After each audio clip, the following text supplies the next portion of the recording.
New Year to you all, and well done for coming here on a Saturday morning. I'm having a quick this is what we're going to be doing now. I'm not assuming, therefore, that some of you will have done about globalisation. Some of you have done a lot about globalisation.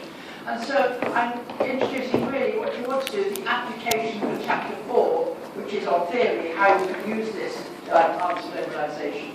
And also Chapter 1, which is what is sociology, how you link that to globalisation. Now, the chapters on globalisation are very nicely written. They're very full. We do like you to read a bit about waters, but the chapters on globalisation itself, you could probably answer the questions on it. They're very full, a lot of information. Also, the thing about globalisation in the chapters, which is so good, is that they're written in a form which is very, very helpful. Some of you have been to my writing workshops. And in my writing workshops, I say, every paragraph should start with a topic sentence, a statement, then you explain it, and then you give examples. And the chapters, particularly Chapter 1, is very nicely written in that way. Chapter 5, sorry, not Chapter 1, Chapter 5. A topic sentence, an explanation, and the examples in the boxes. So that's how you answer a question. You give a statement, you explain it, and then you give examples. And the way that the globalisation chapters are written in that form. Alright? So it's very, very helpful. So the information that you've got about globalisation, which is going to help you answer these questions in the exam, is based a lot on about the subject in the subject guide. Also, and this is important, you are living in a globalised world, and we've got so many examples that are happening at the moment. For example, we have the issue of Japan and the nuclear problems in Japan. We have the issue of a very, very important issue about North Korea at the moment. In North Korea, we have a real problem happening. The effect on South Korea and China. All these are issues about globalisation. And again, we're going to be looking at the particular issue that's happened in Singapore. What happened with the riots in Little India? How can the theories of globalisation help us there? All right? So we've got lots of examples happening which you can use. So to repeat, the knowledge that you need is a lot in the subject guide. We'd like you to read Waters if you can. Waters is quite difficult. And if you haven't got that much time, the material in the subject guide and in your general knowledge of that thing happening will be very helpful. What we can connect it with is the theories from Chapter 1, 2, 3 and 4, and that's what I'm going to do today. Alright? So people who come in late or just coming in now, happy New Year. Get to start. My voice is just about to go. I've been talking too much. Anyway, so I hope you've all made friends, you've all got somebody to talk to, yes? Because I'm going to be asking you to do so. Right, let's start, please, first. You've got the, I'm very pleased that I have to say thank you to SIM because they printed these out for you. You haven't had to print them out for yourself. So at least you've got your own ones, and I therefore expect you to write. All right, I expect you to write all over it, doesn't matter. As I'm talking, just write. All right, now, why do we put this topic on the agenda? Why do we ask you to do it? Why do we think that globalisation is an important topic in sociology for first-year students? Well, there's one particular reason, it's an illustration of what sociology does. It's an illustration, it's something that we do, and we can say, can we apply the theories that we've learned to some process, which is globalisation? So it's an illustration of a process. That is a sort of practical reason about why we asked you. Also, it's a phenomenon. Globalization is a phenomenon. Is it happening or not happening? It's a very, very important phenomenon. And how can we explain it? That's the other reason. The next reason is that, and this is an important one, is that you cannot go about your daily life without understanding or in receipt of the concept of globalization. It assaults you. We're living in a global age. If people explain things happening in terms of globalization, So again, you need it to understand. You need to be critical to understand how people are using globalization. And they're using it as a sort of what we call a trope, T-R-O-P-E, which is a metaphor for things. So how it's being used. Who is it being used for? And I'll be explaining that with particular relevance to some people who say globalization is used as an excuse. All right? So again, we're using it as a process to see how you can apply your theories. We're using it to explain what is going on at the moment in terms of interconnectivities, etc. We're also using it to see how it is used as a sort of negative way to explain what's going on in a lazy way. You explain things in that way. And the other one is that you cannot do a course in sociology, obviously, without understanding globalization. So we're rather being pressed with that. All right, so let's see this. Now, let's go to the first one. Why are sociologists interested in globalization? Why are we interested in this? And I give you a little quotation here. The preoccupation with the global is the emblematic feature of our time. And just to unpick that, it's the last thing I talked about, because I want to be skeptical about globalization. Everything is mentioned in terms of globalization. If you want to sell something, it's a global brand. If you want to do any business, you've got to understand its global linkages, etc. It's emblematic. It's like a signal. We are living in a global age. Now, that is very much common sense. But why are sociologists interested in this topic? Now, I want you to write down 4 reasons why sociologists might be interested in this topic, all right? You've got, there's 4 reasons. You can talk together. You have 2 minutes to write down 4 reasons why we might be interested, right? Now, a little hint, what does sociology do, right? What are sociologists interested in? And what's that hint? We try to answer sociological problems, yeah? So there's your hint, all right? So try and say, why are sociologists interested in globalization, right? Have a go. You can talk to each other, but I want 4 reasons, please.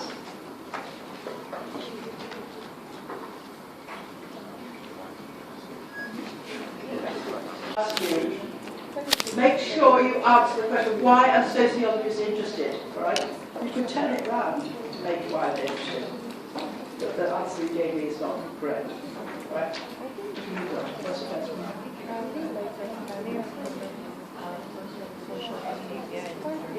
Yes, so therefore why are we interested in sociology and in globalization?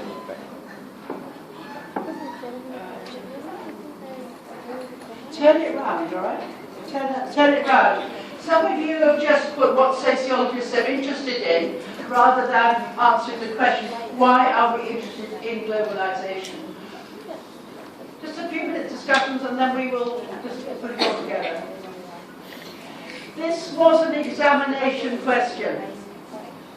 This was an examination question, all right? So again, what we've got to do is give our topic sentences to explain it, all right? So again, you need to be able to decode things. And some of you have answered it brilliantly, and some of you are absolutely wrong. Because you're not answering the question, you're just saying some points, all right? Now let's see if we can see how many. How many got 4 right? How many got 4? How many got 4 reasons? Put your hands up if you've got 4 reasons. Come on, I've seen you. Come on. You've got 4 reasons, right? How many of you didn't get any reasons at all? Nobody's going to say. All right, let's see if we're brave, all right? I'm going to ask a question, I'm going to ask you, and I'm going to explain whether it's right or wrong. Your group, what did you say? Why are sociologists interested? What's the first thing?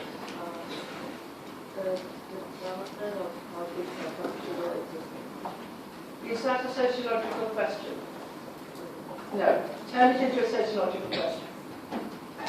No. You see, I'm saying it's interesting, but that's not a sociological question. What have you got? What have you got? What was the first one? They had to phrase it. Right. You see, the thing is that you need practice in saying things as well as writing them down. All right. Jimmy, what do you put down? Why are we interested in? Yeah.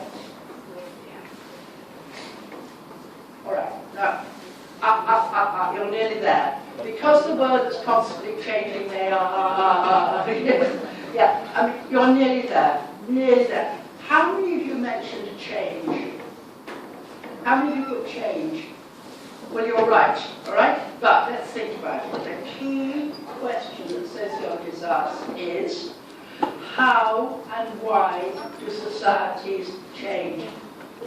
That's one of the key sociological questions. We want to know what are the causes of change, how changes are happening, the extent of change.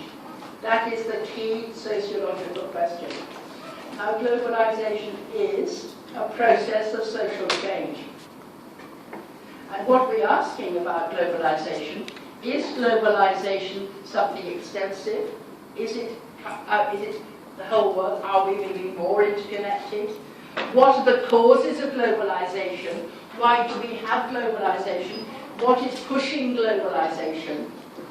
So one of the key sociological questions is, how and why do societies change? And that, so just to turn it into a sociological question, not just change, how and why do societies change? And therefore, in terms of your theories, you've done a lot of theories of social change. You've done a Marxist theory of social change. You've done Weber, an idealist theory of social change. You have done these theories of change. You've done a functionist theory of social change. How can these theories of social change be applied to what is going on now? So, of course, you're going to be using chapter 4, right? Linking it to social change. All right. What is another sociological issue? Why do you think they might be interested? This is a revising of chapter 1 in the subject guide, all right? What else? Why else? We're interested in social change. We're interested in what is the opposite of change. Stability. Sociologists are interested in and ask questions about how do societies remain stable? How do they stay together? How do they remain coherent? Why do we not have a revolution? We're looking at what keeps society together.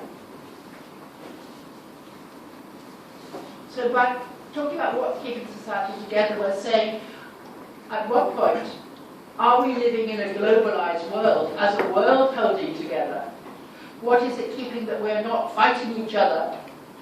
Why is it that we still have some degree of world peace on a global scale? And things like the United Nations, things like what we call supranational organizations, the IMF, big organizations that exist on the global scale to keep world peace. The international courts of justice are there to actually hold the world together. Now, at the moment, what's happening is big issues in the world. Did you see that man that tried to land in a balloon on the Spratly Islands, wanting to claim ownership of those islands for China? There are problems. And of course, immediately you get in the United Nations comes in and say, look, be careful, you do not want this conflation. So again, we're looking at what keeps society together, the idea of shared norms, the International Court of Justice, etc. But also, again, what's keeping society together in the face of globalization. And the example I'm going to be using in the seminar is what happened in Little India. Can we explain what happened in Little India in terms of globalization? Right? So again, what happened there? So again, what is keeping society together? What holds society together? Do we have a common value system, i.e. humanity? And we're going to be looking at that, all right? So again, a sociological problem, what holds society together? Does anybody else want to give me another thing why we might be interested in globalization as sociologists? Anybody got an idea? Well, let me tell you. Let me give you one. interested in inequality. Why do we have inequality in society? What causes that inequality? Inequality. Let's look at inequality. You in Singapore are the most unequal society in the world. If you've done economics, your Gini coefficient is huge. The gap between the rich and the poor in Singapore is huge. Enormous. That isn't to say that people in Singapore are poor, they're not. But they're relatively poor compared to the rich. Now, of course, one of the reasons that you have that issue in Singapore is that your statistics are very good in Singapore. So you actually know who the rich are. In many countries you don't. So maybe the gap is much wider. But this gap of inequality in terms of income.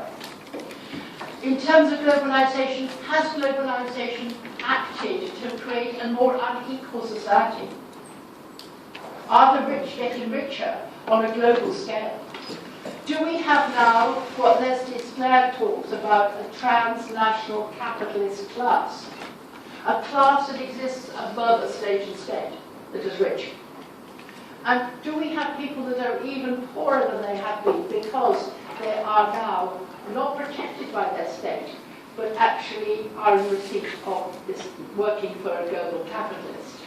So, for example, miners in India, miners even in Indonesia, are they poorer because of globalization? Because they're not protected so much. Do the work. So this idea, has globalization created greater economic inequality in terms of relative inequality, or are people now better off anyway, but there's just this gap between the rich and the poor? Inequality in terms of power. Do we now have rich nations that are so powerful, poorer nations are less powerful? Or do we now have inequality in the sense that some companies are richer and more powerful than nation states? Big companies like BP, Shell, Exxon, have so much more than so many of the other nation states. That means they are powerless, those nation states. They have to get into the power of the big companies. So sociologists are interested in inequality. Has globalization created a more unequal world? And therefore, you have, in the chapter on economics, there is information about that. Right? So we're looking at the extent of inequality. The next sociological problem, which is a really important one, is the one about identity. Who are we? You did, on chapter 1, you did socialization and identity. Yes? All of you? Yeah? What makes us who we are? Who do we model ourselves on? And we are now looking at, in terms of identity, sociologists are now looking at identity. Are we now global citizens? Are we still members of a nation state and think of ourselves as Singaporean? What are we? What does sociology, what does globalization do to our identity? And one word that we often use, and if you did the chapter 4 on post-modernity, we have what is now called the concept of fractured identities, broken identities. Broken, fractured identities. This is the postmodernist idea. Fractured identities, meaning we can pick up our identity from wherever we are. Some of you who have come to my last lectures, I talked about it. When I was teaching a student in Hong Kong, she came out of the lift, and I looked at her and I thought, who are you? What are you? What are you trying to say? Because she'd got gingery hair, like this, all spiky. She'd got a little bow in her hair like this. Interesting. She'd got a little white shirt on. She'd got a little kilt, a Scottish kilt on. She'd got Ugg boots on. She'd got a little white bag with Hello Kitty badge on it. I don't know what she was. I don't know what her identity was. What has she done? She picked up things from all around the world, in terms of brands and things. You can be what you want to be. Now, when I first started teaching in Singapore, You couldn't bring in a video to Singapore without it being censored. There wasn't, you couldn't see all the chemical channels, there wasn't a Facebook, there was nothing. Your identity was pretty much the same. Students used to turn up in their white, the men in their white shirts and jeans. Your identity was very similar. Now it is so different. It's different because you have different migration. Look at all of you, we're wearing completely different clothes. You identify with so many different things. How has globalization done this? What has it done? So the four major sociological problems are change, stability, inequality, identity. And we're looking at this. So of course sociologists are interested in the problems of these, and particularly in terms of globalization. Has globalization, can we explain these processes? Have these processes caused society to be different in terms of who we are and what we are? Has globalization practices concentrated on to make things even more unequal, etc.?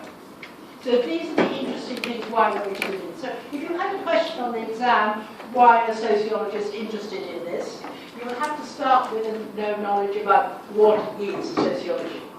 And then you can do it. Little hint, when you get to doing organizational theory, the same thing.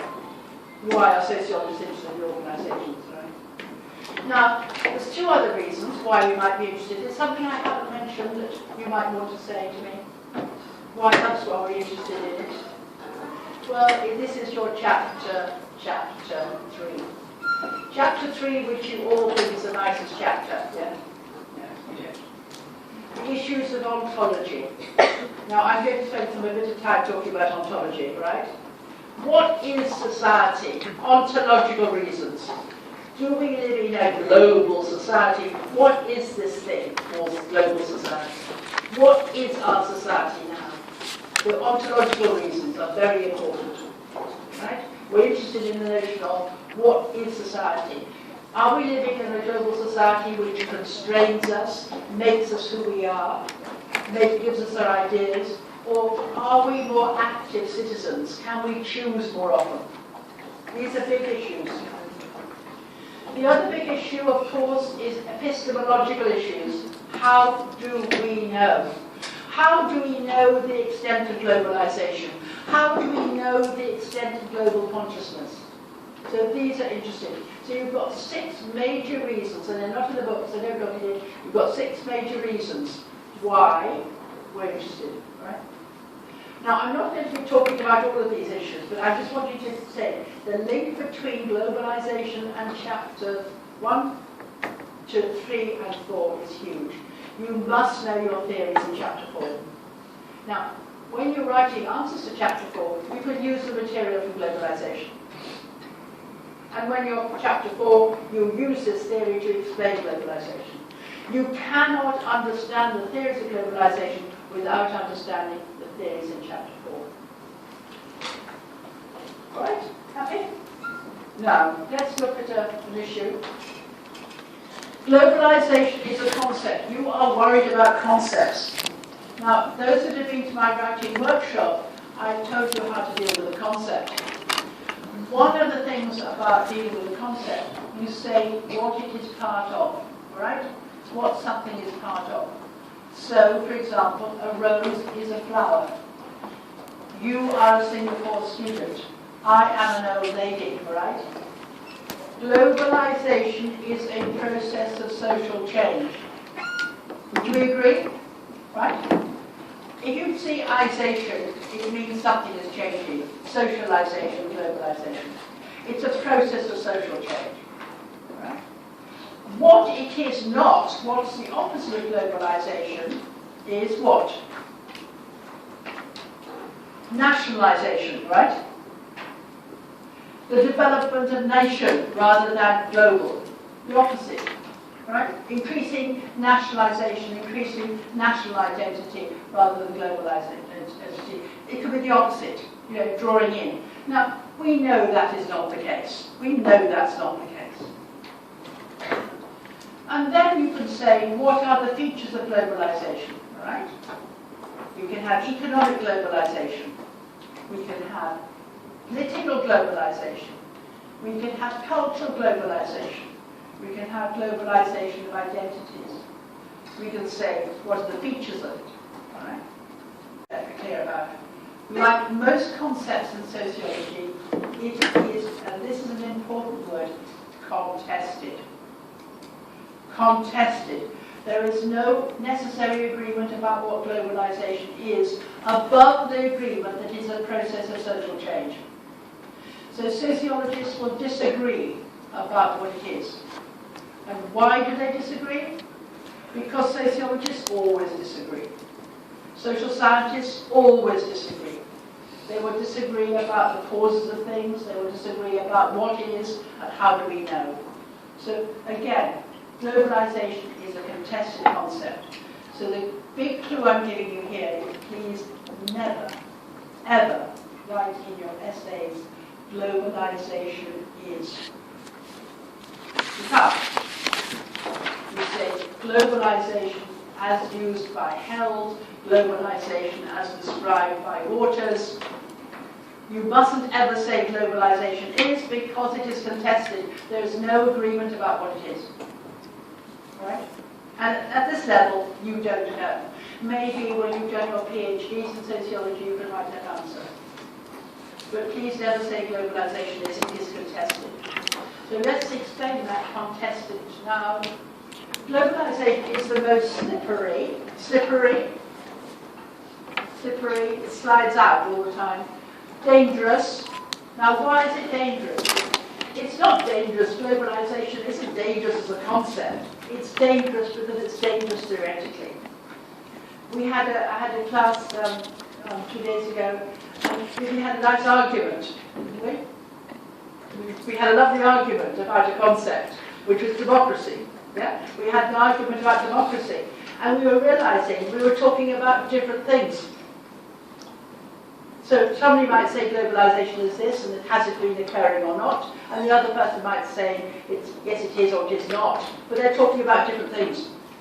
So again, it's dangerous because it's dangerous theoretically. Buzzword. I hate the word buzzword. It's like I said, please don't use the word mindset. I don't like the word buzzword, but he said in the late 20th century. Now he was writing at this particular time, and that's nearly 20 years ago. Again, this concept is slippery. It is contested.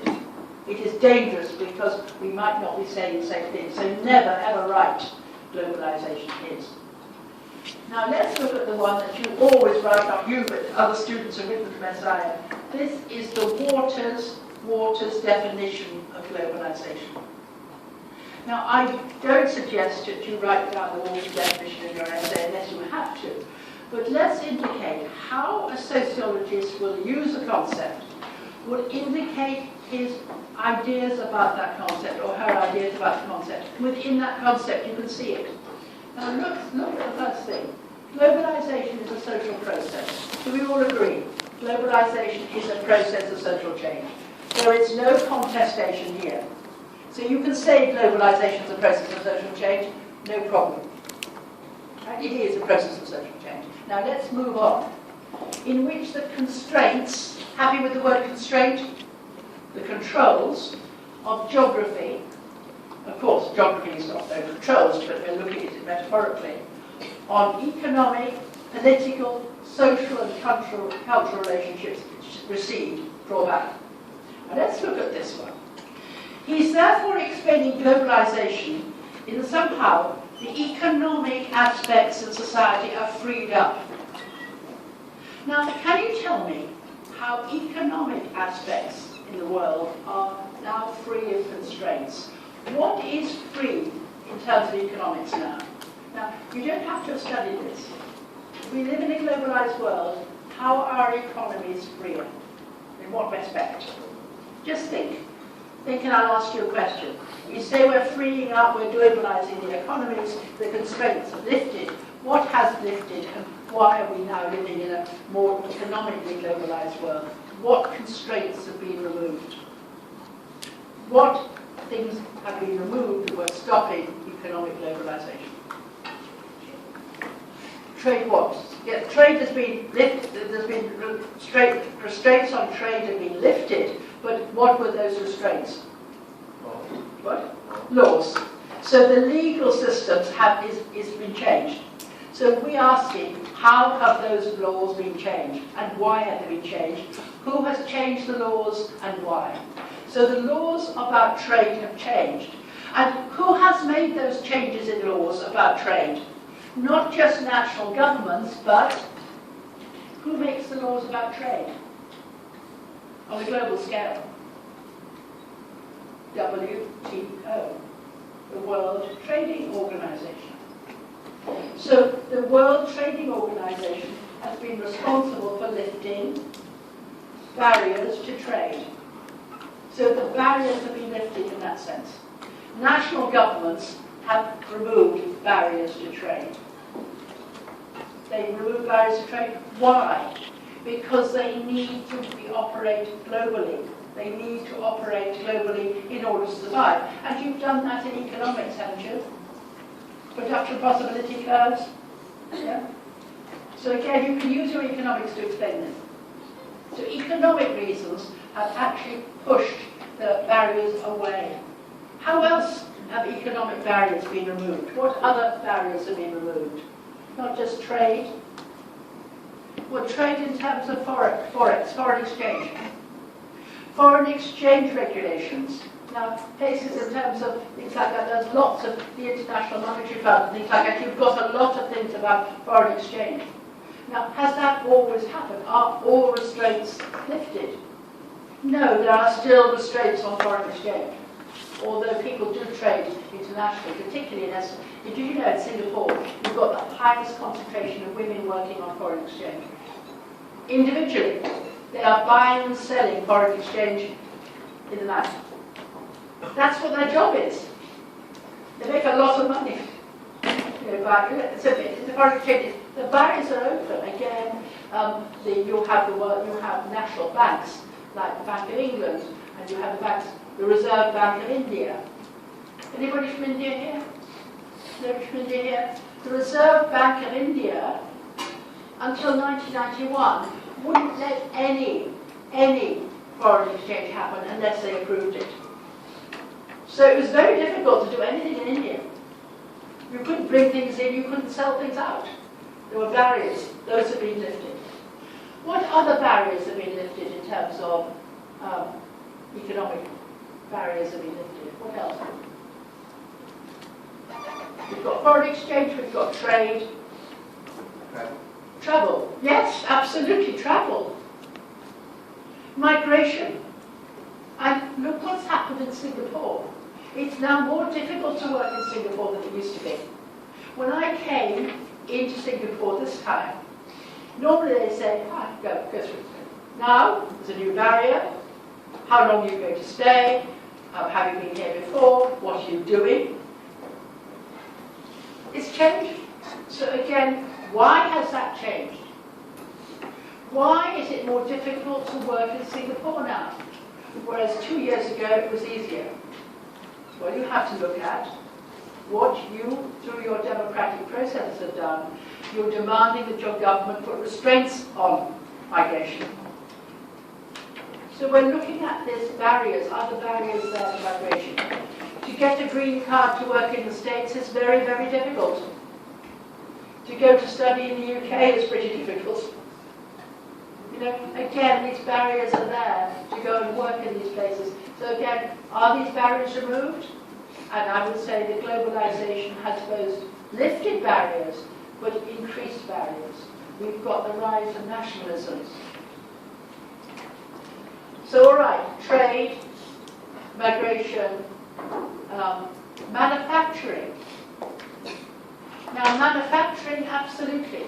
We have here manufacturing and the role of technology in manufacturing. So we don't have the restraints in terms of technology. For example, it is quite possible now to have dinner in London, eating food that has been flown in from Mexico that day. Now, please don't do that, but that's why Leslie Sklair worries about globalization. Yeah? You can buy things around the world. You can make things around the world. You can sell things immediately. Why? Because of the change in technology. So the barriers of old technology have been removed. Right? So again, just looking at that, if you're looking at the chapter on globalization in terms of economics, the barriers have been removed, but also in removing those barriers, you've actually created, in some cases, more barriers. Yeah? Do you understand the link? Because you have foreign exchange openings up, foreign exchange moves out of countries, you have a danger the governments then come back in and say, putting up foreign exchange walls. This happened in Malaysia about 8 years ago when Mahathir re-established. You couldn't take the Malaysian ringgit out of Malaysia because they were worried about money leaving the country. Right? So in some cases, it's not in one direction. All right, political restraints. Let's look at political restraints. What is the most political restraint on globalization? Politically, what political restraints are there, or constraints? What are political constraints on globalization? Yes, come on. What is politics? What is the government, the state? Can you use the word the state? The state controls. The state has now changed. So the whole chapter in the guide is absolutely central on the state. We're looking at the role of the state, hence I'm going to be spending time on the tutorials talking about the state. The state allows or not allows. The state has to agree or not agree. The state controls, has authority over a given territory. So why does the state allow migration? Why does the state allow foreign exchange? So we're looking at the constraint of the state. Is the state constraining? Is the state still powerful? Or is the state actually not powerful at all? And the word we use, the word with that is sovereignty.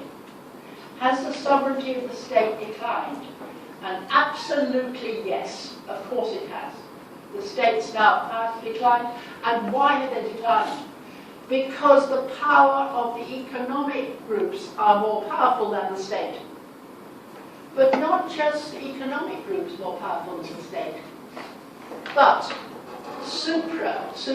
above, supranational organizations are more powerful. Give me some examples of supranational organizations. Come on, just shout out. A supranational organization that can make the state do what it would otherwise not do. The United Nations, the International Court of Human Rights. But these actually, in some cases can control, in some cases can't. Just look what's happening in North Korea. Is North Korea being constrained by anything? Absolutely not. Be very careful, I don't like that man at all. What he's going to do next. If he can murder his uncle, what's he going to do now? Again, this is the thing about the state. So again, constraints. Again, culture. Now, cultural relationships, you have a whole chapter on culture. Cultural relationships obviously are driven by technology. You cannot have a global culture without having changes in technology. But because we have maybe access to the global culture, are there constraints on our global culture? Yes, there are. I've just gone past McDonald's, and some of the sort of, I can't actually remember what it said, it's incredible, something like, we're wishing you a prosperous new year, or something like that. In the UK, it would never work. How McDonald's sells itself in Singapore would never work in the UK, absolutely not. So we may be in receipt and be aware of global culture, but we don't actually experience it in the same way. Now I'm going to ask you a thing. Has anybody here ever seen Downton Abbey, the programme? No. Now it's available globally. It's a global programme. But nobody's seen it because it's not interesting. What are you interested in about the goings-on of an aristocratic British family? You're not. So you might have a global culture. You might have global access. but you might not want to buy into it. So again, the restraints are on an individual level or a national level. You're not interested. How many of you used to watch Friends? Different, isn't it? Why is Friends that? Because maybe it's related to global issues or issues that are understood globally, but some things are so particular. All right? So we're looking at, and of course, without having the technology, you cannot have these global cultural relationships. So let's be very clear. The chapters in your guide are looking at barriers, constraints, and it's a two-way relationship. It's not just one way. The constraints are not just simply being lifted, sometimes they're being pushed down again. So what are we having now in many countries? We're having the rise of nationalisms. For example, in France, we do not want to have people coming into France. We want to keep the French for the French. If you come into France, you've got to be French. The British are very worried about the Romanians coming into Romania, from Romania. Big issues. And here, what happened, your government nearly lost the last election on the issue of migration. So it's not just one way, it's two ways. So let's look at this. So again, this one here now, we talked about the constraint, and this one, people become increasingly aware that they're receding. Now this one illustrates a very, very important concept. People are aware that the constraints are receding. Our concept we're using here is globalism. This is a concept, a new concept, globalism. You are aware that the restraints are receding. People are now aware that they can travel. They're aware of what happens in one part of the world will affect them. People see the world in terms of a global world, rather than simply their own community. That doesn't mean to say they don't see their own community, but they see and understand the world. They explain the world to our place. Right? Now I want you to do something for me. I want you to close your eyes. Right? Now just close your eyes. Please. I'm powerful. I've got a Gemini, right? Do it. Right? Close your eyes. Look. Imagine a world. Imagine that world. Now please don't go to sleep like most people do. Just imagine the world. Open your eyes. If you can open them again, don't go to sleep. Right. What did you see? What did you see? I asked you to imagine a world. What did you see? What image came up? Nothing.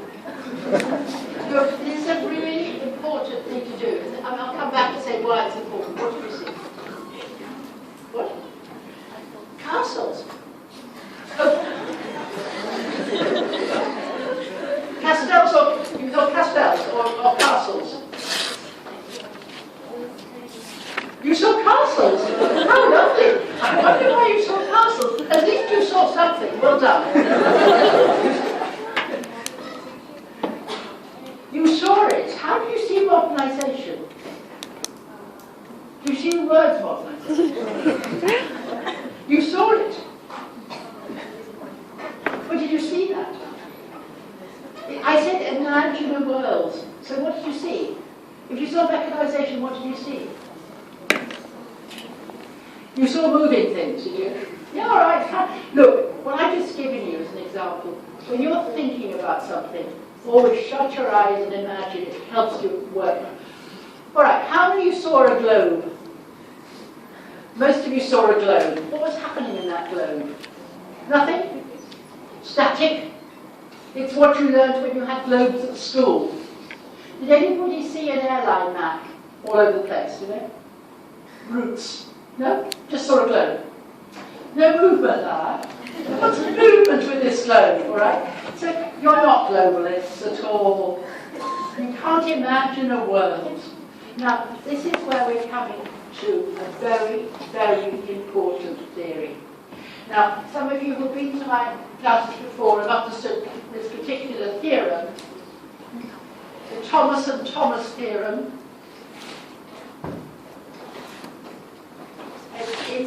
it's in your chapter 4, Thomas and Thomas theorem, and I'll say it to you for that.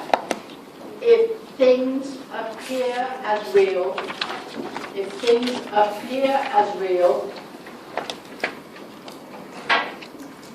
they're real in their effects. If things appear as real,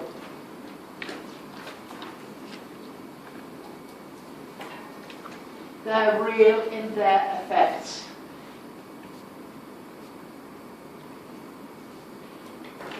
And let me just go through this. This is very important. This is interpretivist theory. It's micro-theory in sociology, which is chapter 4 again.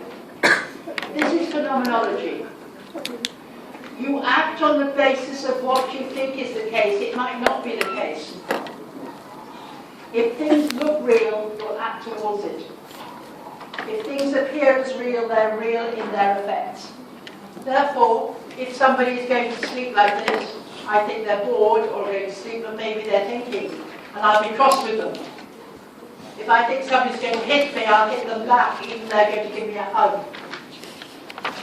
If you see the world as one place, you will act as if it is. If you see the world in terms of global communities, you'll act as if it is. If you see globalization causing problems of migration or dilution of your culture, you will act as if it is and act accordingly, like going on a riot. You will act towards things as if you believe they're real. They might not be real. And here it is the idea of culture, right? The idea that you act towards things as if they're real. So here, people become increasingly aware. So people now do travel. You know, I've got somebody who lives in the village that I was brought up in Wales, who hasn't moved more than 5 miles from her village. Why? Because she can't imagine travelling. She thinks there may be dragons next door, you know. She can't see it's possible. Now, when I first came to Singapore, most people never went on holiday outside Singapore. Now, amazing. Travel is cheaper, you can go, you can see the world in different places, you can see what affects exactly what Giddens talks about. Anthony Giddens says, you know, we see what happens in one place will affect us immediately. Right? And of course, culture and technology has caused this. Now, again, we need to be very clear about our theory there. So let's look at it. People become increasingly aware that they are receding, and in which people act accordingly. They're acting as if the world is one place. And the concept is globalism. Globalism, right? So again, look at this. Even in that concept, there are so much theory. He's explaining globalization in terms of a social process. We all agree that. But he's saying somehow the reason why we have, the cause why we have globalization is because the constraints have been lifted. And what are those constraints? We've talked about those constraints. But the final constraint is, if people think that the world is not in one place and don't think it's like that, that is a constraint itself. Right? And people are incredibly feeling very much that they want their own, that they know that they're comfortable with. And therefore there is a rising, which I call xenophobia. Now xenophobia can be explained right this way, xenophobia, or it can be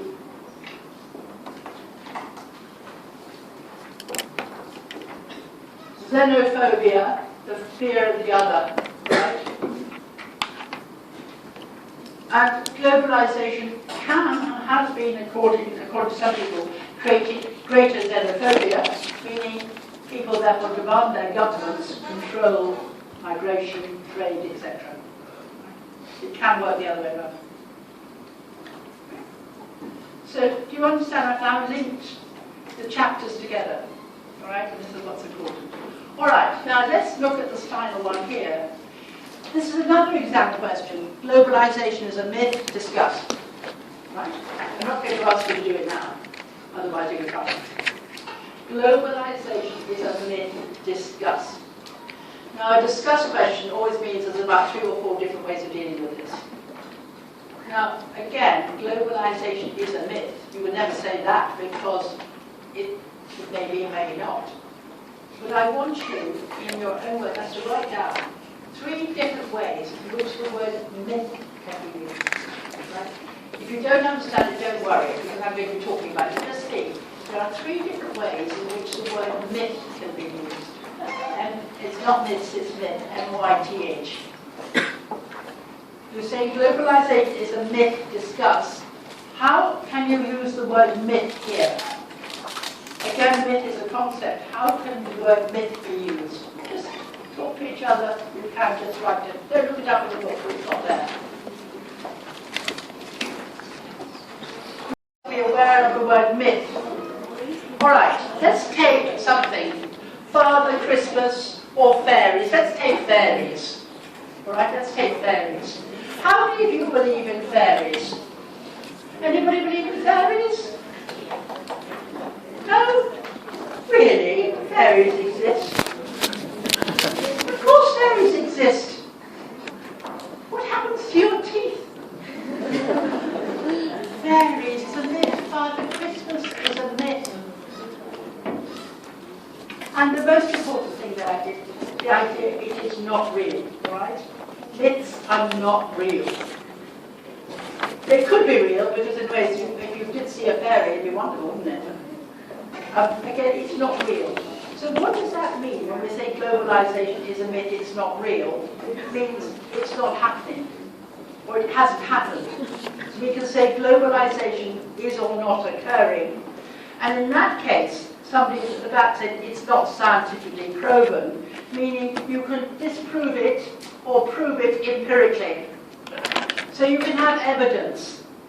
Has trade increased or not increased? Has migration increased or not increased? Do people feel their attitudes more globalized or less globalized? So we can say a myth meaning it's not real. Yeah? Understand? So half the question could be answered that way. It's not real. It's not scientifically proven. All right. How else can we use the word myth, though? In what other way? What is the function of a myth? What do myths do? Myths help us make sense of the world. They are often representations of something. So you might not know what they are, but they help us make sense. Now you might not know this thing called globalization, but it helps us make sense of things, sense-making. Things like evil. I don't believe in evil, all right? I think evil is a myth. But it helps us understand why certain things go wrong. So in a sense, it helps us explain things. Myths are very useful in that sense. They have utility. So we can say globalization is a concept which holds a lot of things together which is useful. It may not be real, but that doesn't matter. It helps us understand.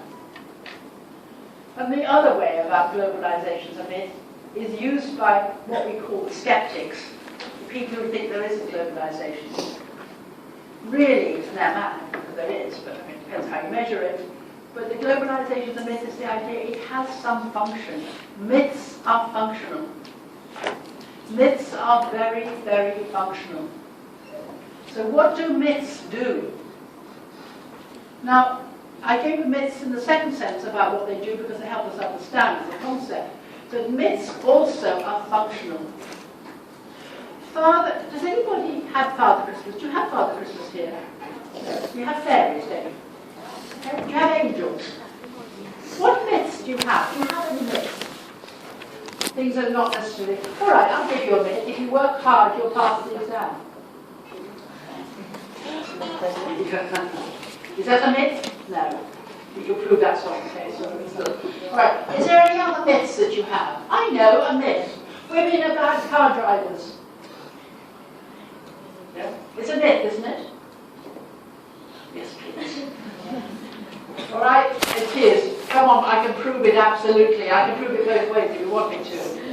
But why is the myth that women are bad car drivers functional? Who is it functional for? Men. Right? Do you understand? It's functional for men. It helps men have control over the car. And if something goes wrong with the car, it must be the woman's fault because they're bad car drivers. There are lots of myths like this. There are racial myths that certain races or ethnic groups are stupider than others. And that is why they're poorer than others. Yeah? There are lots of myths in society. But we say that globalization is a myth. It must be useful for somebody. Why do we say it's a myth? We say it's useful in terms of being lazy, in terms of you can't explain it any other way. We can also use it, it's used by certain groups to explain. Let me give you an example here. If a company decides, like Ford Motor Company, decided to remove its factory from London, which it did, Dagenham, to another country, they say, it's globalization. We have to do it. They blame it on globalization. As if globalization was a person. Why have we got not a job? Oh, globalization. Why do you not have it? Why isn't SIM printing notes anymore? Why not? Because it is. Why are they not printing your notes? Didn't you ask yourself that? Come on. Suddenly, overnight, SIM are not printing your notes. How do they justify it? With a myth. Environment. I agree with them, right? I agree with them. I agree with them. But they're using a global trope, a global idea to say, this is bad for the environment, therefore you cannot have notes. Do you understand about how you're using globalization? The fact that you have to now have 2 degrees, why? Because you're not competing in the global world. It's being used to make you do things. It's used to make you understand. Why do you have to get a cut in salary? Because of global competition. Do you understand the word myth there? So globalization here is being used in the Marxist or the conflict theorist way to explain why we have it. And actually saying it's a lazy way as well, which is globalization. It's other things. So for example, we're going to be talking about Leslie Sklair. And Leslie Sklair says that, yes, we have globalization, but the global capitalist class use it to keep their power as a myth. So the word myth, basically not true, empirically. Globalization as a concept to understand processes in terms of myth is simply an idea. Globalization as a concept used to control or explain the very negative. You happy? Right now, before I go on to the next slide. Am I going too fast or too slow? Am I going too fast? Too slow? Are you okay? You can understand my very clipped English? Because I'm still not a Singapore assistant. Yeah, right? I'm not there yet. It's funny in terms of global humour. James Abday, some of you have gone to his classes, and he says, don't come to my first class, come to my second class, because then I got my jokes ready. I can work out do the jokes work. Because you've got to use the same sort of way of teaching. You've got to learn how to teach in terms of different audiences. And so we have to relate differently. We're not actually still in the global world. I thought people laughed at my jokes because they were funny. They didn't laugh at my jokes because they're funny. They were a bit nervous, and that's why they were laughing. It took me a long time to understand that. Now, let's look at another one. Let's look at why we use in the second item of myths. You know it? Myth is not true. Myths are used to explain things. Let's look at this one. Now, the widespread economic, political and cultural changes. We've talked about change in terms of what sociologists do. We talked about the different constraints that have taken place over several decades has absolutely made sense. We have to make sense of the processes. We have to understand these processes. And in this case, we called it sense-making. The changes that happen, we try to make sense of these changes. And how do we make sense of these changes? We call it globalization. We call it something. We could call it Andrew if we wanted to. We could call it anything. But in order to make sense, in order to control these changes, in order to try and understand these changes, we call it globalization. It's called sense-making. And notice, known collectively. Known collectively here is there is a general agreement that something has happened. Therefore, we can talk about this concept because we know a little bit about it, what it is. We might not agree what the causes are, we might not know why it's happened, but there's a general agreement globalization is happening. Right? So again, we need to have, so this is a second idea of myths. First one is it's not true, we can prove it not. Second idea is why we need it. And the third one is it's being used by those in power. All right, now, this is not in your subject guide because the subject guide was written quite a few years ago, and in the subject guide, we still assumed that there was a debate about whether globalization was happening or not. Now there's a general acceptance that yes, it is, all right? So the skeptics, the hyperglobalists, the transformationists, the concepts are still very useful, but it's not really the debate. Now, we all know about Anthony Giddens? Who Anthony Giddens is? Well, I hope so, because one of the textbooks we asked you to look at is by Anthony Giddens. And Anthony Giddens himself was the director of LSE, right? The director of LSE. He is probably the richest sociologist I know, published a lot of books. And he was a friend of Tony Blair and Bill Clinton and others. He's also one of the nicest sociologists I know, and I know some horrible ones. But he's still alive and he's still writing. And what he's saying, which is important, he didn't suggest that the debates about globalization are the single most important debates of the 21st century. So the debates in sociology, the debates in social science are absolutely important. Now, this is why you need to link back to chapter 4. He suggests that there's been a dislocation, a break from the Enlightenment project. Now, the Enlightenment project, some of you have done and some of you have not. Can you put up your hand if you don't understand what the Enlightenment was? Now, please, all right, let's do the opposite. How many of you do understand what the Enlightenment is? Thank you. I'm not surprised. Thank you, I'm not surprised. Thank you, I'm not surprised. People I've seen before, well done. How many of you would like me to explain it a little bit more? The rest of you don't? How many of you don't want me to explain it? Participatory democracy, you are not global citizens now. Let's start again. How many of you would like me to spend a little bit of time about the Enlightenment? Thank you. I have authority. You've given me hegemony, right?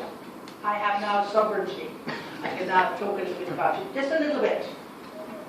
Now, please, first of all, I want you to go home today and look up chapter 4 about the Enlightenment, all right? I can't spend too much. You must know about the Enlightenment. This is the link between chapter 4 and globalization. Right? Now, the Enlightenment happened in the 17th century. It started in the 17th century, again, because people started to question the causes of things, why things happened. Enlightened, they became enlightened. And they started to explain things, not in terms of gods, not in terms of metaphysics like luck or things like that. They explained it in terms of, very importantly, reason. Reason. There are reasons for things happening. Now think about it. Think about what would have happened in the Japanese case when that nuclear facility blew up. Think of it when you had major earthquakes. In the past, it would be God is angry. Now it is we can understand through reason why things happen. It is reasonable why people will obey the law in terms of a social contract. It's reasonable that people will obey the law because we don't want to have the horrible world outside it. So things are based on reason. And the LSE motto is really based on the extension of that. It is possible to know why things happen, i.e. rerum causus cognoscere, to know the causes of things. You know it by science, you know it by reason. So the Enlightenment really was the beginning of the formation of sociology. We could try and find out why things happen. There was always a reason for it. And those reasons would be found out by a very scientific, organized way. So this was the Enlightenment project. And the Enlightenment project extended right until 1980s, when people started to doubt. Doubt came in. Can we really know? Do we really know why? So he's saying now there's been a dislocating of the Enlightenment project, all right?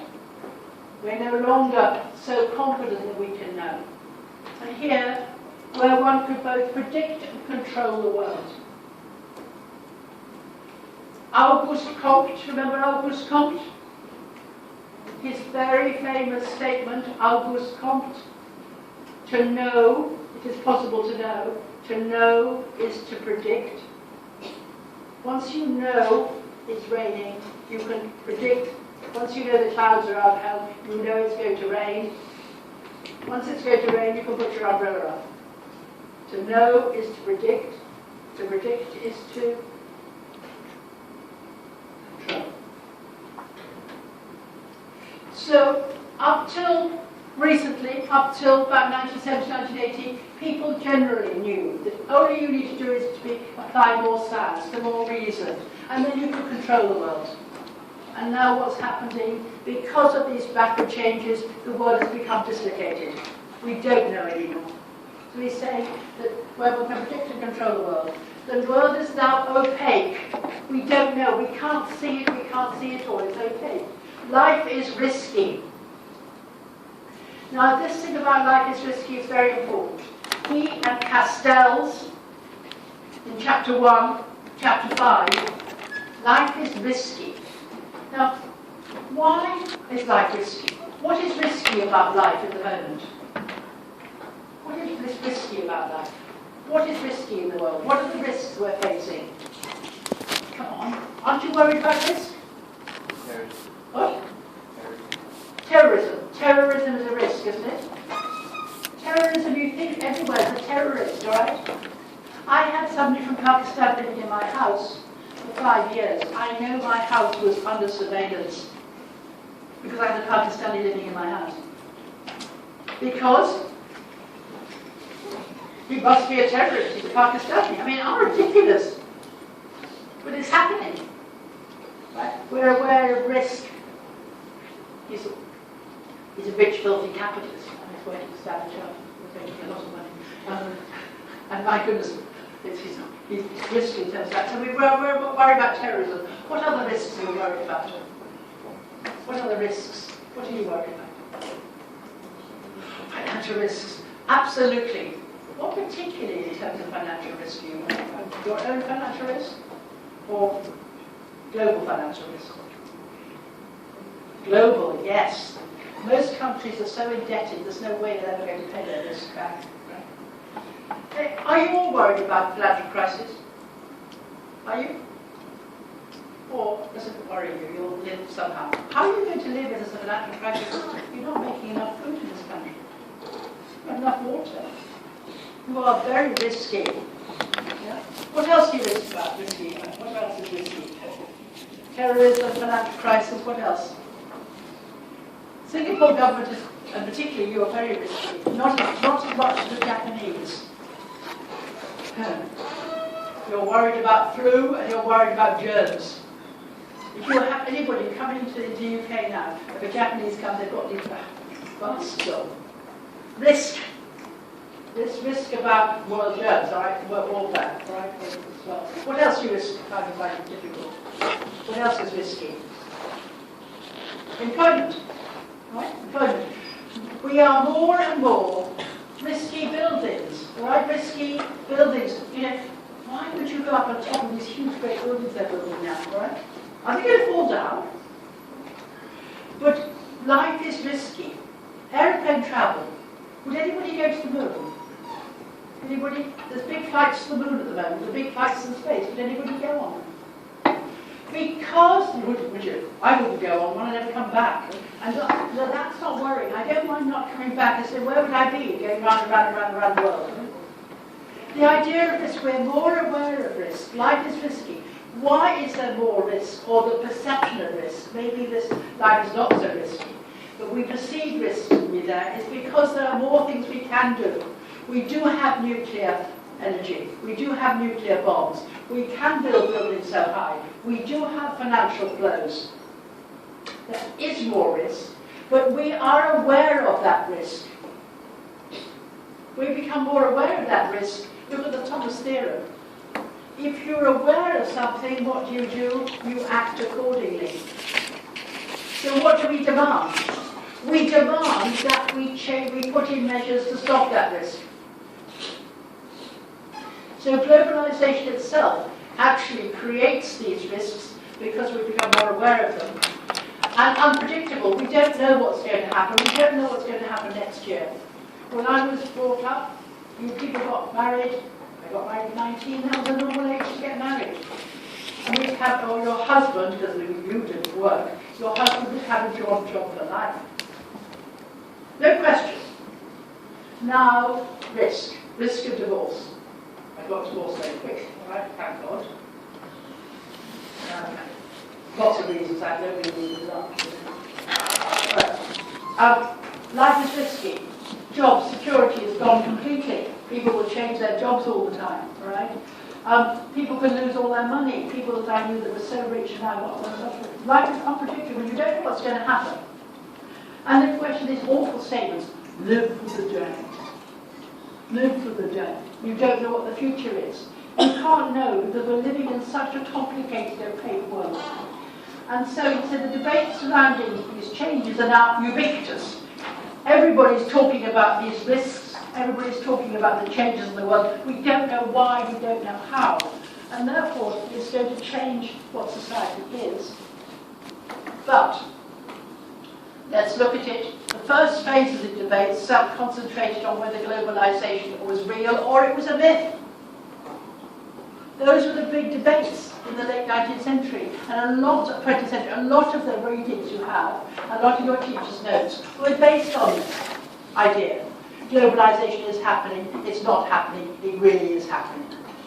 He suggests these debates are over. He says these debates are really not important. For example, Hurston Thompson suggests that globalization is nothing new. Now, I'm not suggesting you cannot use Hurston Thompson. Yes, you can. But not really to say globalization is not happening. It is happening under any circumstances. So Giddens says that now it is certain there's been a shift, a movement, and that present-day society is fundamentally different from the past. So he's saying, yes, there is something different. And he's saying, explaining in terms of the movement from the Enlightenment project, we moved something different. The debates now concentrate on what we want the world to be. Now, interestingly, he's saying this. He shouldn't say this. Not if he's a sociologist. Sociologists really should not say what something should be, because that is normative. We're talking about what things are. But he's right about what the debates are. Do we want global toleration? Do we want global justice, etc.? Remember, I said I was linking it to chapter 4, which I hope I've done. I'm now going to give you a theory, an Anthony Giddens theory, which is really a societal theory about globalization, all right? He's explaining it and describing it in terms of society. And I'm giving you one of these concepts. And the other one, which is important, is to link this to Castells. Castells is a friend of Giddens. So in chapter 1, you've got Castells. Link him back to Giddens, all right? Castells and others they're all great friends. They all studied and worked together. And Giddens really talks about globalization as a period of high modernity, high or hyper-modernity. There are impersonal flows of money and expertise. Money flows without anybody knowing about where the money goes around. Now, I didn't know about it, but apparently there's internet money. There's money that is traded. You know what it is? It's called. Yeah, but what's the value of it now? It's gone up enormously, hasn't it? Impersonal flows of these things, what do they mean? Right? Of money and expertise. It's on a global impersonal about what things should be and what things are. People trust the processes, but they demand that they're monitored. I.e., we're aware of risks, but we demand that these risks are controlled. Aware of risks, they seek information about the value of the expertise. So he's saying that modern, globalized society is reflexive in character. Now, this idea of reflexivity is very important. If you look at a Marxist analysis of society, it is the state doing something to you. If you're looking at an interpretive, something is how you interpret the state. It's much more in that interpretive tradition. You are aware of this. What do? You use your political system to demand your government do something about it. The government does something about it, which makes you change your attitude, which again asks your demand. This is you. You're aware of this, so you think about this, you demand the changes. Now, often those changes are asked for at a global level. We are worried about terrorism, so it's not just our governments that are asked to do something about terrorism, it is the world system, the United Nations, called to do something about it. So it's reflexive. So globalization is not just one way, not something to be done to somebody. It is reflexive. People are aware of it, and therefore they demand changes. So it's reflexive, it's become aware of it. So again, social activity is subject to revision and is flexible. And the forms and practices are continually revised. How we do things change rapidly. Social institutions develop massively. So organizations, you've done organizations with Castells. Organizations are very fluid. They change in response to things in terms of what they do. So we've got the stability is completely gone. The reference points for these changes are global. People and organizations are required to think globally. What is that concept called? You think globally, what's the concept called? Globalism, right? And to see the world as being as one place. This is to do with perception. So Giddens is talking about perception. In order to exist in this world, we have to understand the world as one place. Right? But it's constantly reflected. Right. Now let's just to go through again why we're interested in globalization.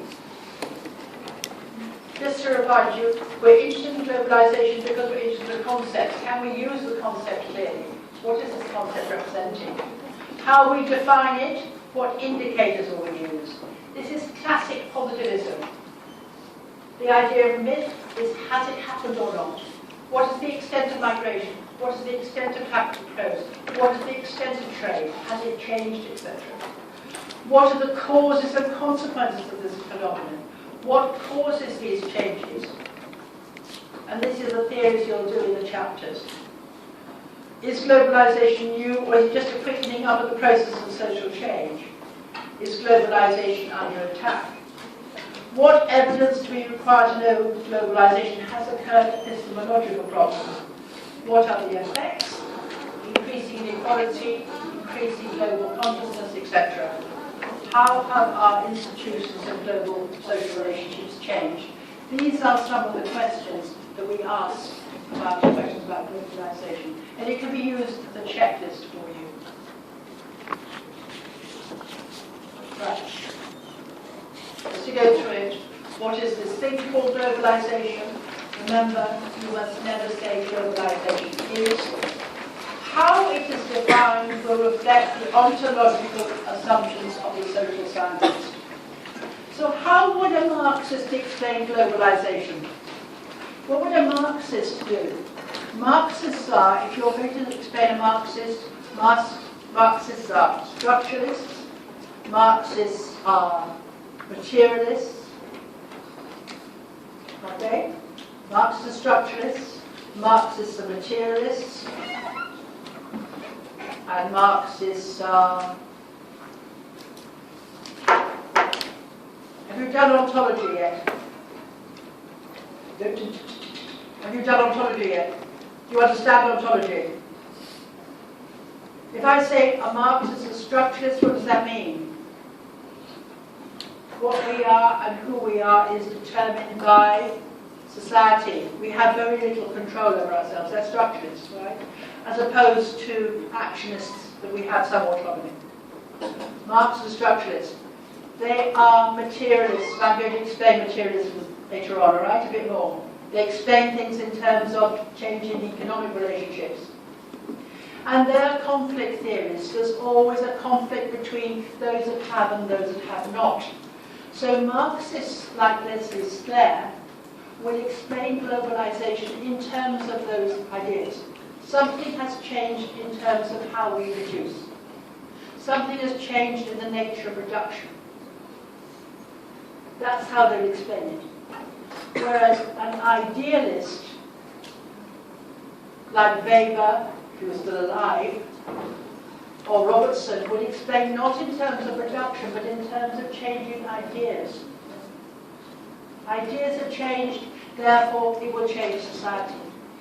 If you were a structural functionalist, or somebody who suggests that the world is not in conflict, the world is a consensus-based, you say changes happen because there's a general agreement about that they should happen or not.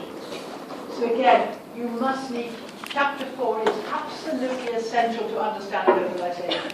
Chapter 1. Again, will it stress economics or classes and or technology? Now technology is the most, I really, really want you to hear on this. Technology, Marxists are technological determinists. In the end, it's technology that's changed. Now, if you're going to use the word technology, be very careful. Technology can be anything. This I can use as a toothbrush. Technology. A monkey using a stick is using technology. Technology can be very basic, it can be incredibly sophisticated. So we're just saying technology changes, and if technology changes, it will change society. So Castells, that you studied, Castells suggests that technology has changed. It's changed, the IT systems will change how the world operates. So technology is much, much greater. You cannot have cultural globalization without having changes in the medium. Without changing things like Facebook and Twitter, how on earth can you actually understand how cultures are moved? So technology is very important here. Or a mixture of this. Will it stress culture, ideas and values? Will it stress relationships and reactions? It is. It is. The idea of reflexivity.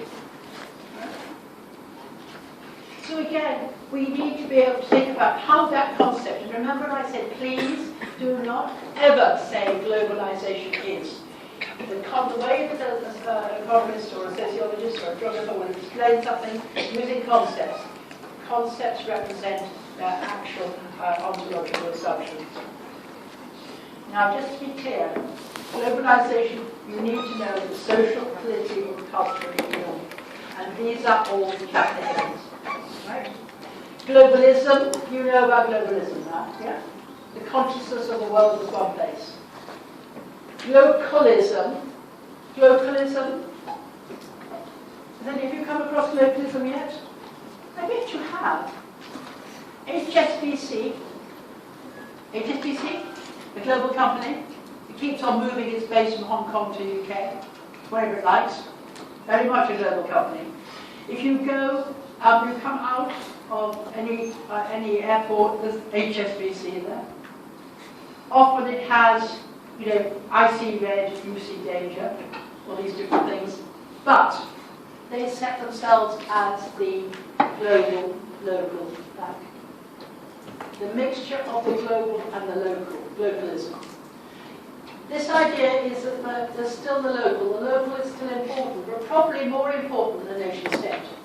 People see themselves in terms of their localities, what it means, but it's still global, globalism.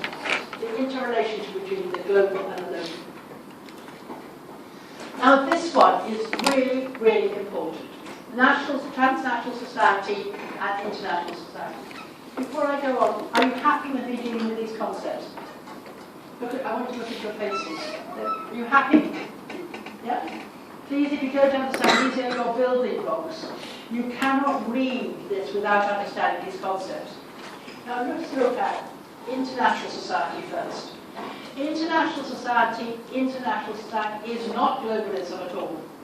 Inter assumes our equal relationship. Inter. So here we have relationships between states.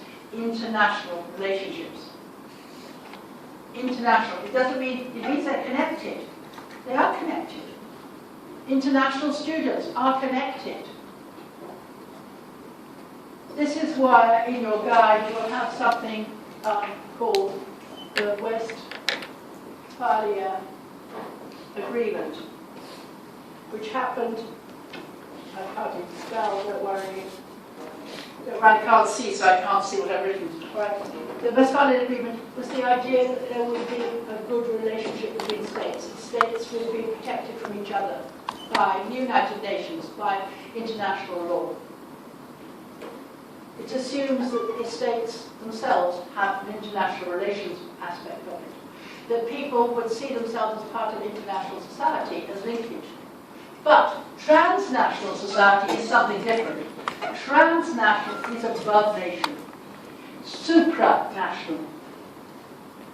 So transnational society is that we are no longer members of society, generally of our own nation, but we're a member of a global society. Transnational.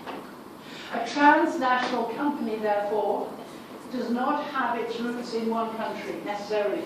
It is operating above nation, which means it often has more power than nations.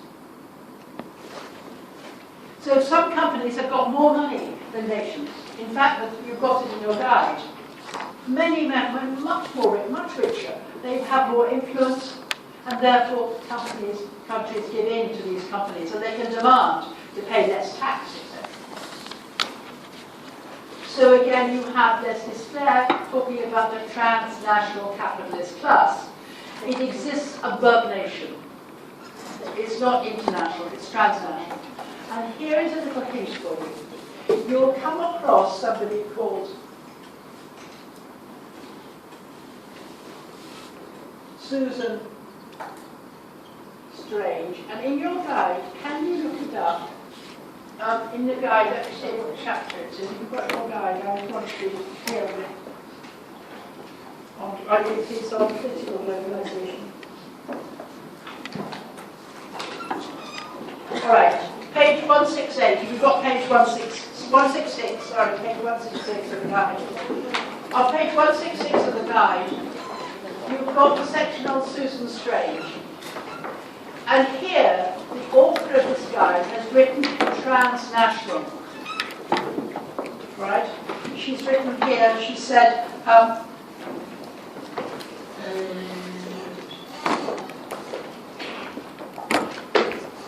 anyway, she's talked about transnational. Where is it?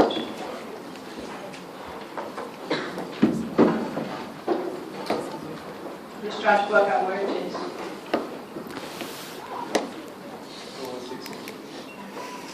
Do you see it? Anyway, somewhere she's talked about transnational. Susan Strange was writing in the 1980s. She never used the word transnational. She used the word multinational. So I noticed here, all right, this is here, but it's spelled principally TNC, transnational corporation. She never used the word transnational. Transnational only came in about the 1990s. So if you're writing about Susan Strange, can you call it multinational? However, it doesn't matter. It doesn't matter. You're not getting marked wrong. It's just she never used that word. She meant the same. She meant it transnational.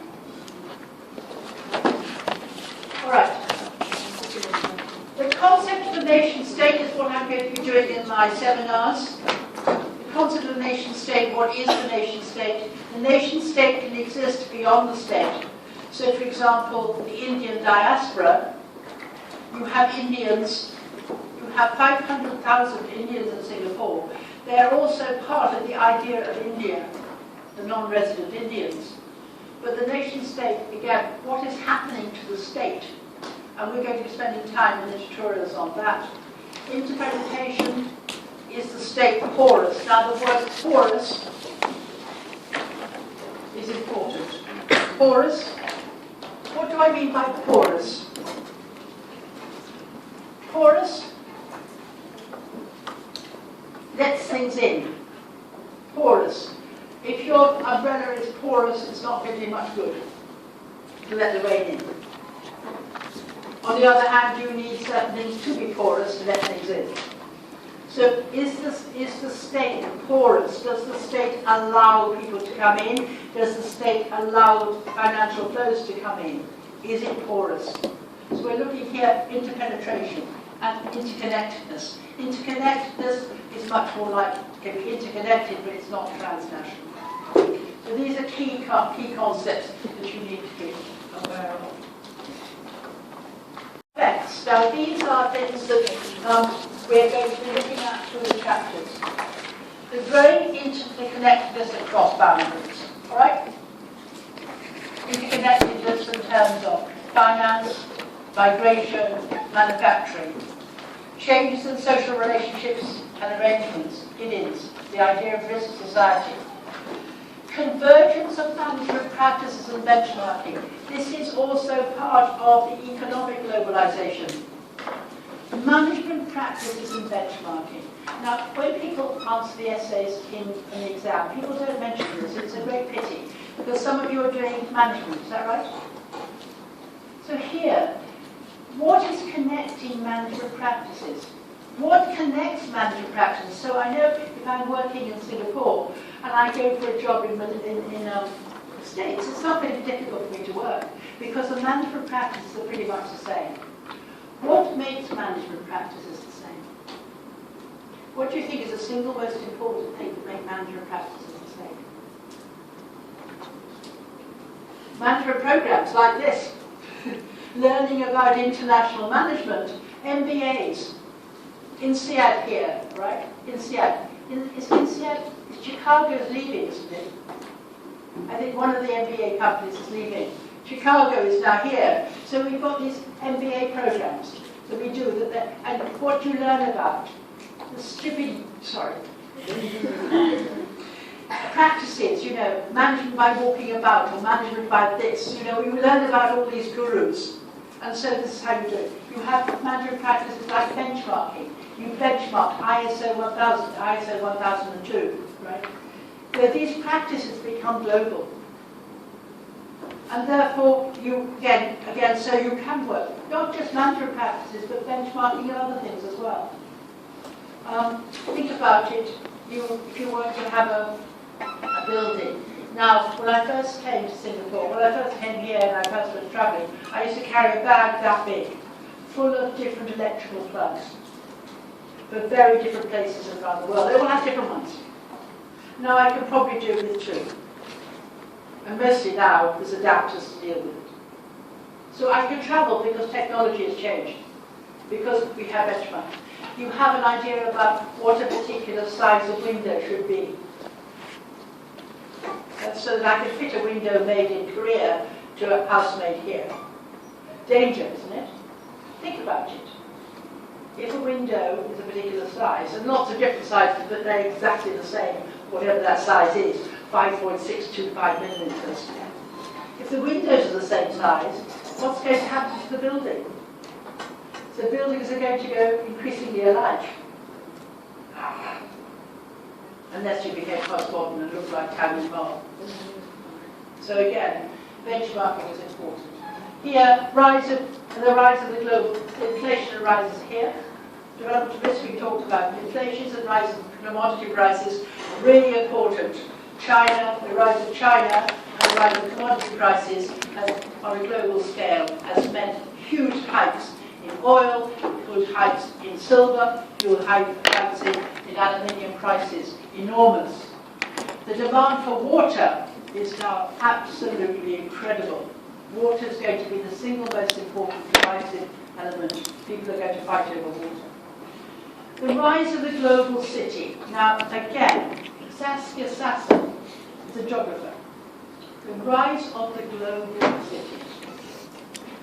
Now, here, in globalization, we're not talking about interrelationships or transnational relationships between states. We're talking about cities. Is Singapore a global city? Yes. You like to say, come to this beautiful city-state. You deal with, not America, you deal with New York, Washington, London, Paris, Shanghai. So the city becomes the interconnected place, not the society. So the city is more important. Hence, our mayor of London wants to create London as a city-state. He won't be able to do so, but he wants to. He's mad, but he wants to. Do you understand? The city is most important. So Saskia said you've got the rise of the global city.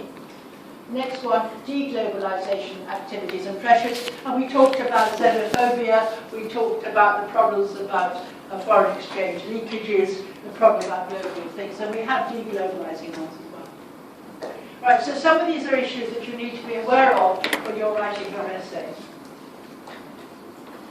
Right, let's just go some questions. And next I'm going to make through these questions as they were in there. Is globalization an extension of the modernizing process of the 19th centuries? Now, this can be answered in every possible way. It can be answered by the skeptics. Yes, it is simply modernization. It can be answered by Anthony Giddens. Yes, it is. We move to high modernity. It can be answered certainly by the Marxists. It can be answered by the idealists. And just simply it is. You can explain why, but you can say, has there been a shift or not? Again here, this last one, is it a myth which prevents us understanding the real class relationships, which we talked about, is in a different stage in history. Now, are you really worried about materialism? Are you happy with materialism? Just let me go through it a little bit, all right? Who in your globalization theorist are you going to use? You're going to use Sclair. And I'm going to talk about Sclair now, all right? Because Sclair, you haven't done it yet, have you? No? So I'm assuming you know nothing about Leslie Sclair. And this is a new area. What I've done up till now, I hope I've been helpful with you with your concepts. I hope I've helped about linking to chapter 4. I'm now going to introduce you to a new topic, Leslie Sclair. I'm going to link it back to chapter 3, which is materialism. Right, materialists suggest that physical matter is the only reality. We can't talk about ideas because they are not real in the sense of tangible. That everything, including thought, feeling, mind and will, can be explained in terms of physical phenomena. Therefore, if you're suffering from alienation or feeling miserable, why? It's because of the nature of production. Let's just talk about alienation. What is the cause of alienation? Why are we alienated or not alienated? This is in chapter 1 and in chapter 4. What is the cause of alienation? All right, let's go back to first principles. Alienation, you're feeling not yourself, right? Durkheim would talk about it in terms of an or me. Let's talk about alienation then. What causes alienation? What? Integration? Lack of integration. That is not for a materialist. Well done. That's not for a materialist, though. Two things for a Marxist, all right? Of course, we haven't had time to revise, but please can you start revising your Marxism, all right? Two causes of alienation. One is the extraction of surplus value. Write it down. The extraction of surplus value. Now, what does that mean? It means that employers or the capitalists will take out from you more than they will replace. So again, they make supernormal profits. Yes? You work for a capitalist. You work for a capitalist, the capitalist sells the product you make for a profit. So you're putting more energy into that thing to make. The capitalist makes profit. The capitalist then reinvests that profit to further make more of the world. It's again this idea of extracting more of you, or alienating. You're giving something of yourself to the capitalist. And the other bit of alienation, which is important to know as a cause, is the division of labour. Now, the division of labour is alienating. Why is the division of labour alienating? If there's a division of labour, a social division of labour, one person is in conflict with another, isn't it? There's a conflict in work. The capitalists and the workers. There's a division there. There's a division within the workplace. The managers and the workers. There's a division within the things people have got conflicting interests. There's division of labour in terms of the technical division of labour. The work task is divided up into so many smaller and smaller bits, you don't know what you're making. There was an example, this was quite a long time ago, of liquid soap, washing up soap. The top of the washing up soap bottle, the people that were making that didn't know what they were making. They've got no idea what they were making. Because the division of labour meant that everything was broken up into smaller and smaller bits. They didn't know what they were making. So the two causes of alienation, caused by the division of labour in work and the division of labour, the technical division of labour. So how was he explaining alienation? How did Marx explain alienation? Through the nature of production.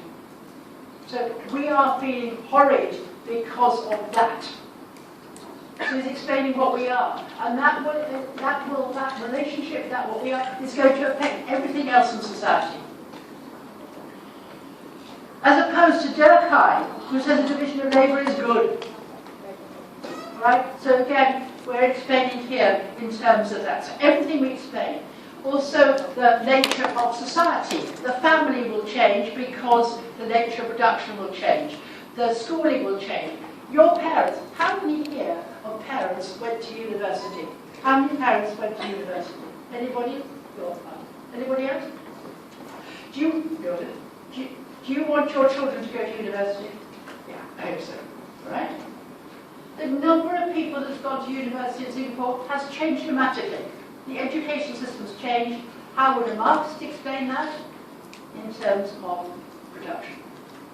Right? Production's changed, you need a particular type of workforce. The family has changed. The religion has changed, the state has changed. How do you explain this? The nature of production. Materialists explain things about how they're produced and by whom. Leslie Sklair is a materialist. So as he's explaining materialism, he's explaining globalization in respect to production.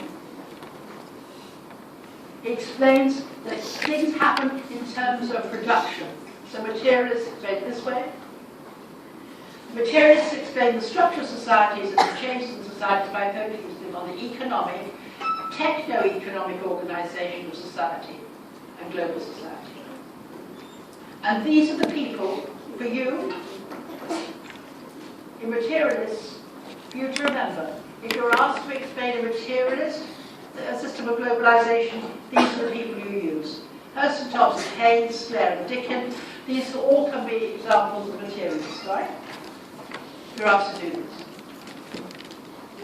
Now, just to be clear, and I want to do this because you cannot understand Sklair without understanding this. And why you might not understand this is because there's no section in the subject guide about class. And I want to explain this for you. Now remember, I'm doing this as examples for your reading. I'm not expecting you know this yet. This, I hope you do know. But let me just go over it. For a materialist, a Marxist materialist, this is the basic device they use to explain things.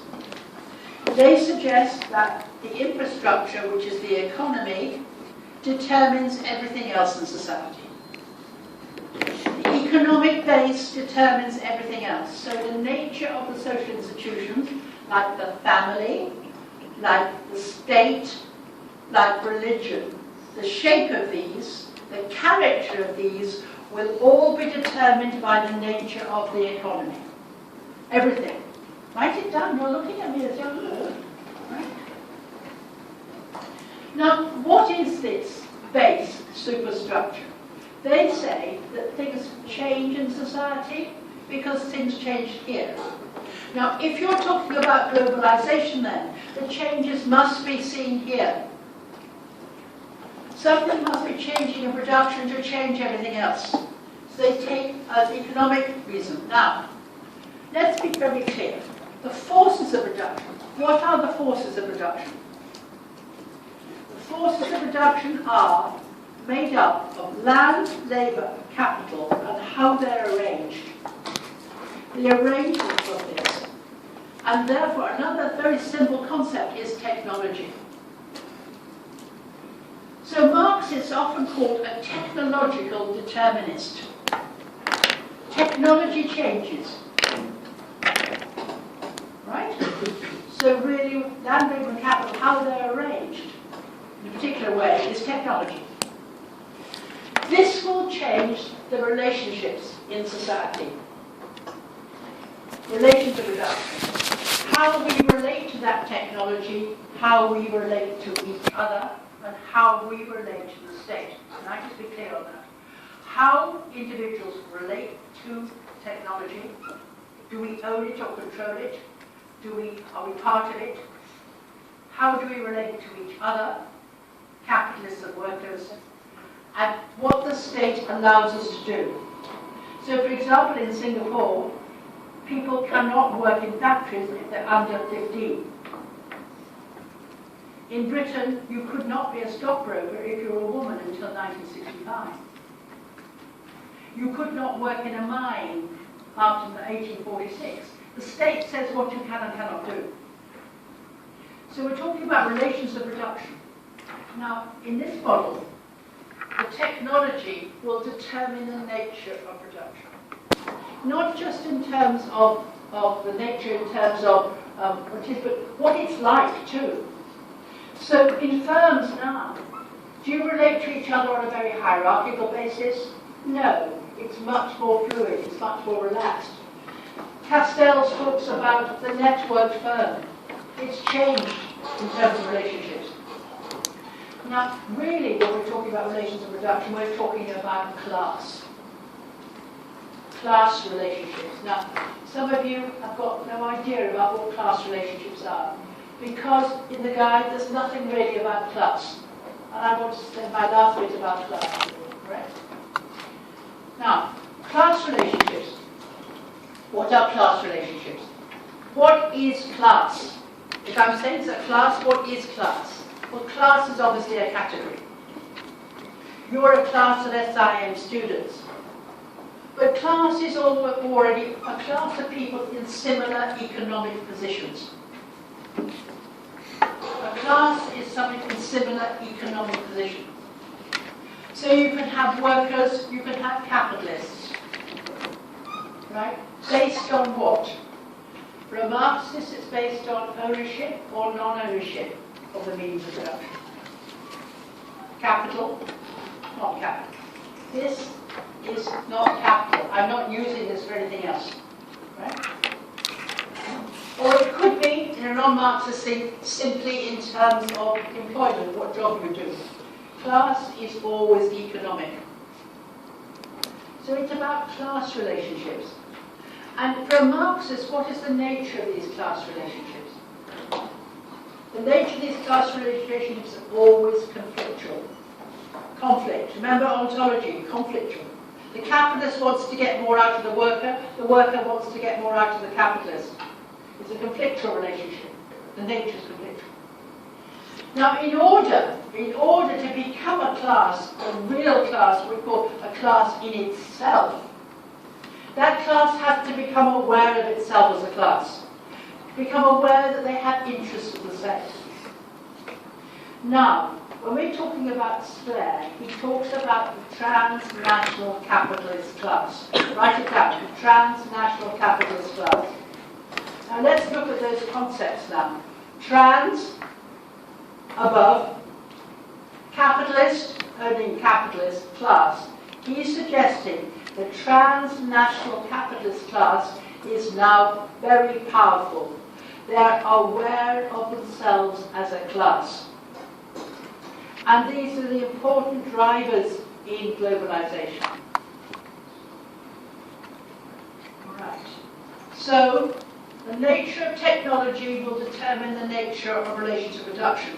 So for Sklair, he's explaining changes in globalization with respect to economic globalization. This is Leslie Sklair. He's a lovely, lovely man. He doesn't get on with idioms very well. He taught me sociology a long time ago. He said globalization should be seen as a new phase of capitalism, one that transcends the nation state, right? Transnational. He's a materialist. I'll explain what materialism is. Again, the nature of capitalism has transformed itself from an international system into a global system. Transnational corporations. Now these are huge companies like BP, Shell, Exxon, bring together sellers, intermediaries, and buyers into a single network of production. That's what's happening. Again, here's the perspective. Transnational practices, transnational relations and practice merges under globalization, which in turn drive the capitalist project. So what's happening is you have this new class which drives capitalism more. Now, why does it do that? Why does it drive globalization? Just think about this. The capitalist class have interests of their own. They want to produce globally. Why do they want to produce globally? They want to make more profits. And so they will take their production to where it is cheaper to produce. They will move capital to where it is the cheapest to produce. They will work together as a class in order to produce this. So they're saying that causes technology, but in the end, that class does it. The economic one, driver being the transnational corporations. The ideological, the culture of consumerism. In order to have capitalism, you have to have buyers and sellers, you have to have people that buy things. So Singapore, my goodness, when we first came here, we thought it was a cheap place to buy things. The consuming capital of the world. Buy me, buy me, buy me, buy me. Capitalism cannot exist without consumerism. You don't need the things you've got. You know, we had very few things when we were brought up. Very few things. We didn't need them. Now, if you haven't got the latest iPad, now somebody here taught me, yes, you've got an iPad. How long have you had it? I said 3 years. You should change it every 6 months. Why do we need all these things? We define ourselves by what we consume. This is what Leslie Sklair gets so worried about. Right? So again, what makes us consume? Transnational marketing agencies. These agencies exist at a very high level, and they actually sell things locally, localism. The political, the transnational capitalist class. This class, who have interests of their own, pressure. And I want you to write the word here, Davos. D-A-V-O-S, Davos. Davos is a place where this class congregates to make the world Davos, D-A-V-O-S. The Davos agreements. When I come and do a revision, I'll spend more time doing that. But Davos, these come together in economic transnational forums. Davos. Right? And again, you have huge great attacks on Davos. The non-state actors transform the world in terms of the capitalist project. They are not of the state, they transform it. The global capitalist system based on a variegated capitalist class, which unquestionably dictates economic practices. So the global practices like management techniques are dictated by the system. And the most important single force of the struggle to dominate political, the state, cultural, consumerism, and ideological practices. So Sklair explains globalization in terms of materialism. So when you come to that chapter, you've got to be aware of SLAIR. But look at why I spent time this time on language and concept. You cannot understand what that means, right? Now, I thought I was going to have more time, but because some of you hadn't done globalization, I had to go slower. But I hope I've given you some language. I hope in the sense I made you like the concept about globalization. It is absolutely fascinating to explain your place in the world and your identity in the world. And remember, you're doing an international global university project. Thank you very much. I'll see some of you at the seminars. And we're going to go through some of the ideas of nation state. I'm around all week if you want to ask more questions. Thank you very much, everyone. Thank you.